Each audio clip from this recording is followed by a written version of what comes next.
Ассалаумағалейкум. 25 ақпан Алматыда ресейлік Professional Wrestling League ұйымы дүркіретіп бір турнир өткізбекші. Грек-рим күресінен, әйелдер күресінен, еркін күрестен кілең мықтыларды жинап, үлкен бір турнир өткізбекші. Дәл осы турнирді бүгін сіздермен бірге талқылап көрейік.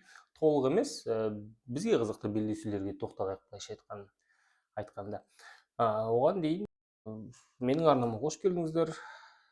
Егер қызық болып жатса, бұл арнада талқылайтын дүниелер, онда жазылып кетіңіздер, пікір қалдыруды ұмытпаңыздар, лайк басуды ұмытпаңыздар. YouTube-та соны талап етеді негізі. Дәл осы видеода айтып отыру керек екен. Сол өте маңызды дейді. Блогерлер де сөйдейді, сондықтан мен де енді сөйтіп айтып отыратын болатынмын. Жазылыңыздар, лайк басыңыздар, пікір қалдыруды ұмытпаңыздар. Ал ПВЛ-ға келетін болсақ, бұл аббревиатура, жалпы ең алдымен ПВЛ деген не? Соны айтып кеткен дұрыс болатын шығар. Содан кейін барып белдесулерге тоқтайық. Professional Wrestling League деп айттық, яғни кәсіпқой рестлинг күрес лигасы. Негізінен П бұрын подобный еді. Естеріңізде болса, 4-ші турнирлері қателеспесем 2023 жылы сәуір айында Алматыда өтті. Басты белдесуде айтпақшы Ақжол Махмудов пен сол кезде Роман Власов күрескен. Ақжол ұтты.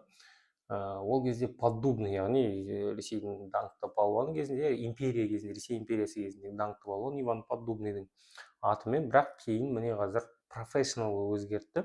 Негізінен бұндай ұжымдар көп Ресейде қазір. Тек қана күресте емес, басқа да спорт түрлерінде, өйткені бүкіл олимпиадалық ойындардан, үлкен әлем чемпионаттарынан көбіне шеттетіліп жатыр.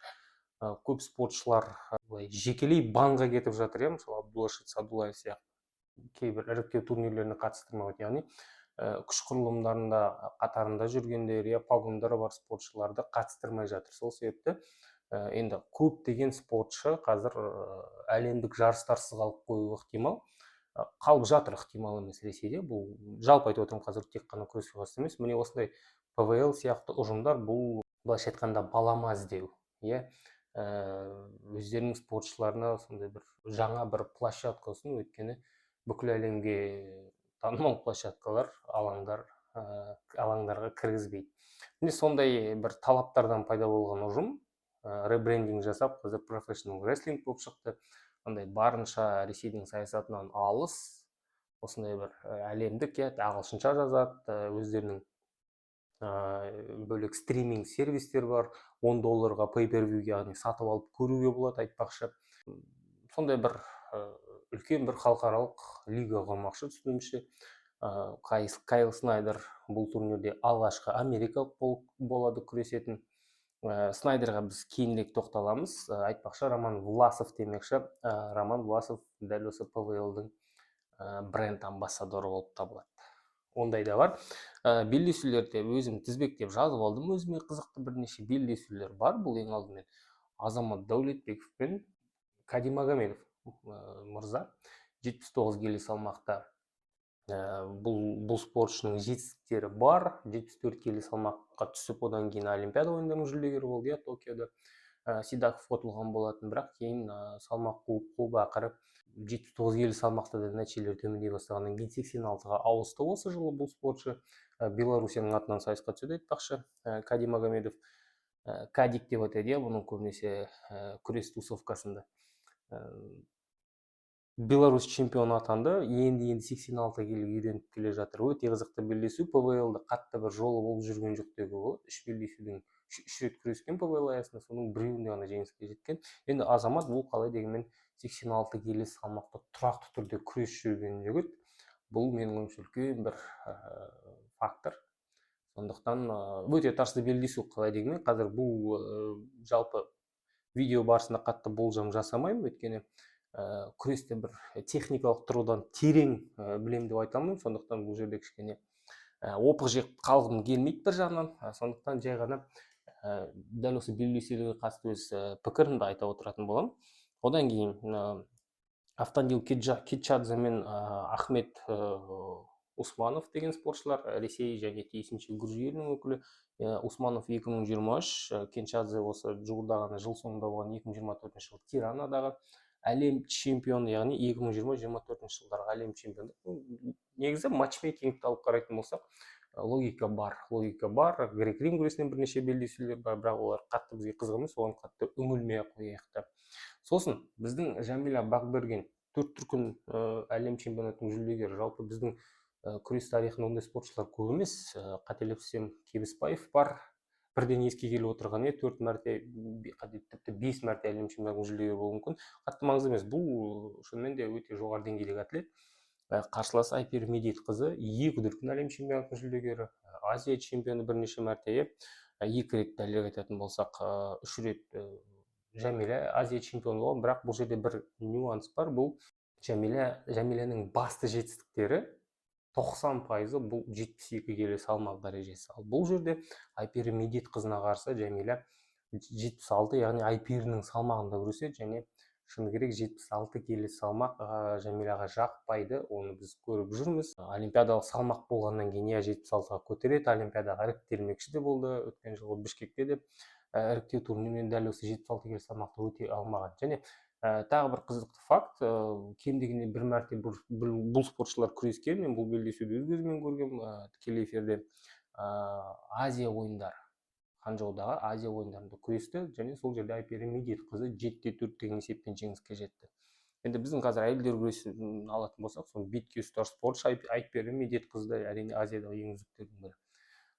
Өте қызықты белдесу. Одан кейін біз тағы кімді айтамыз? Ақжол Махмудов бар. Франциялық Ибрагим Ганемге қарсы күреседі. 72 келі салмақтан көтеріліп жатыр. 72 келі салмақ 2023 жылы әлем чемпионы болған бұл спортшы, 2024 жылы әлем чемпионатының жүлдегері атанды. Ал Ақжолды білесіздер, 2 мәрте әлем чемпионы, 2 мәрте олимпиада ойындарының жүлдегері деген сияқты. Бірақ бұл қала дегеннен 77 келі салмақ, әлдеқайда бой үйретіп алған салмағы, және грек-рим күресі ғой. Бұл грек-рим күресінде қара күштің маңызы рөл, және тактикалық тұрғыдан Ақжол тамаша күресе алатын спортшылардың бірі. ПВЛ 4-те айтпақшы, сол Власов дәл осы тактикалық қулықтың арқасында отты ғой. Грек-рим күресінде кең таралған тактикалардың бірі бұл қарсыласың алғашқы ұпайды беріп қою, және екінші ұпайды өзің аласың, есептен есет 1-1, соңғы ұпайды алған спортшы ретінде жеңіске жетесің. Осындай бір кішігірім әрине қулықтар бар. Басты белдесуге келетін болсақ, бұл жерде бір қызықты фактор, өйткені 3 спортшы, былайша айтқанда 3 спортшының маңайында болады, бірақ 3 спортшы бір-бірімен күреспейді. Бұл ең алдымен Алихан Жабраилов. Алихан Жабраилов Ресей өкілі, әлем чемпионы. Біздің айтпақшы елордамыз өткен 2019 әлем чемпионатының финалына дейін жеткен 92 келі салмақ дәрежесінде бұл спортшы. Еуропа чемпионы болған 97 келі салмақта. Түсінуімше, Кайл Снайдер қазір турнир басталған кезде ең бірінші белдесуде Жабраиловпен күресетті. Одан кейін нәтижеге байланысты емес, қандай да нәтиже болса да, содан кейін барып кештің басты белдесуінде, яғни бірінші және соңғы белдесуінде Кайл Снайдер күреседі. Жабраиловпен күреседі. Одан кейін барып финалда басты белдесуде Айтмұханмен күреседі. Айтмұхан үшін әрине бұл үлкен тексеріс, өйткені 97 келі салмақта соңғы жылдар ең үздік атлеттердің қатарында әрине қазір Тажудинов қосылды, тағы бір 2 жас спортшы қосылды, Садулаевты да әлі бұл тізімнен шығаруға болмайды деген сияқты. Жабраилов та жақсы қосып келе жатыр. Бірақ Айтмұхан үшін бұл әрине керемет тексеріс. Әсіресе өткенде осы Қазақстанда өткен халықаралық турнирде америкалық спортшы ұтылып қалған болатын, Ризабек. Америка күрес мектебі кішкене ерекше біздікіне қарағанда, өйткені олардың өздерінің күресі бар, фолк стайл деген. Бұл жігіттердің көбі сол фолк стайлдан шығады. Фолк стайл былайша айтқанда керемет бір техникаға бай күрес емес. Фолк стайл бұл көбінесе функционалка және қара күш, және еркін күрестен біраз ерекшеліктері бар. Жай техникалық элементтер қатты үңілмей қойып, яғни Америка күрес мектебіне қарсы бейімделудің жақсы бір амалы деп есептеймін. Және бұл көңіліңізде бұл да бір жақсы бір тексеріс, психологиялық тұрғыда өз аренаның, өз халқың алдында, олимпиада чемпионы, 3 мәрте әлем чемпионына қарсы күресіп, өзіңнің қаншалықты қазір қандай деңгейде екенін тексеріп алуға болады. Оған қоса енді Ризабек түсініп отырмыз, алдағы 2028 жыл олимпиада ойындарына баратын спортшы болуы керек. енді соған келе жатыр барлығы. Уақыт бар, жас болса небәрі 20-21-де деген сияқты. Ризабектің ұтымды бұл жерде бір факторы бар. Ризабектің жағындағы бұл әрине Снайдердің 2 рет күресуі. Алихан Жабраиловпен күресіп шаршап шыққан Снайдер Айтмұханмен толықтай ашыла алмай қалуы мүмкін. Ал бұндай жеңіс әрине психологиялық тұрғыдан өте маңызды. Егер қатты шаршап шығатын болса, толықтай ашыла алмай болдырып қалса Снайдер, егер ұтып кетсе, Айтмұхан онда іштей бір одан да бір сенімділік жоғарылай түседі. Өйткені Тажудиновпен де тәп-тәуір күресті, Бішкектегі Азия чемпионатында деген сияқты. Сондай факторлар бар. Міне Алихан Жабраилов демекші айтпақшы, бұл жігіт те бізге бөтен емес.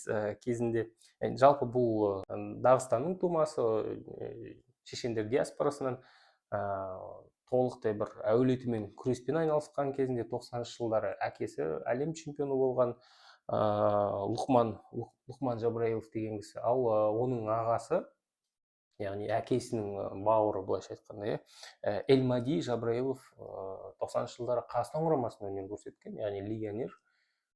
96-шы жылғы Олимпиада ойындарына қатысқан, Азия чемпионаттарында жүлдегер болған спортшы. 96-шы жылғы Олимпиадада жүлде алуға жақын қалды. Екінші белдесуінде тіпті дәл осы Лұқман мен Эльмади өзара күрескен болатын. 10-0 деген есеппен Эльмади жеңіске жетіп, бірақ кейін жартылай финалға дейін жетіп ұтылып қалды. Осындай бір қызықты фактор. Әзірше бұл турнирді қайда көрсететіні белгісіз. Яғни қазақстандық арналардан көре аламыз ба, жоқ па? Әдеттегідей сол турнирге бір күн, 2 күн қалғанда белгілі болатын шығар. Бірақ билеттер қазір сатылымға түсті. Балуан шолақ аренада болады, 5.000 теңгеден басталады және 75 мыңға дейін барады билеттің құны. Енді өздеріңіз түсініп отырсыздар, күресте сондай бір кішігірім эго бар деуге болады. Біз олимпиадалық спортпыз, біз сондаймыз, ондаймыз деген сияқты. Бәлкім, және байқаңыздар, қатты реклама да жоқ, жарнама да жоқ. Күрестің сондай бір танымалдылығына сеніп отырған болуы керек. Көрейік, бәлкім турнир жақындаған кезде билеттің құны түсетін шығар. Бірақ ең алыстағы сол орындар 5 мыңнан басталады. Жақындаған сайын қымбаттайды әрине. Сондықтан қазір уақыты жақындаған кезде егер билет сатылымы төмен болса, бағаны түсіруі мүмкін. Бірақ шынымен де Қазақстан үшін 5 мың мен 75 мың аралығы менің ойымша өте қымбат. Оған қоса, егер бара алмайтын болсаңыздар, қайдан көретініңіз белгісіз, толықтай бір әлеуметтік желілерде түсіндірмейді. Қалай жазыласың онда, қалай сатып аласың деген сияқты.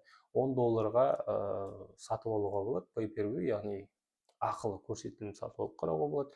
Бірақ әзірше сондай бір ақпараттық бір керемет жұмыс жүргізіп жатқан жоқ, өкінішке қарай. Және бізде осындай бір турнирлерге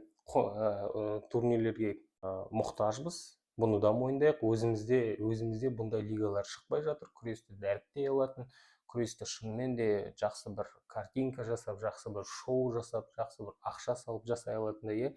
Тіпті міне букмекерлік кеңселерді тартып жатыр.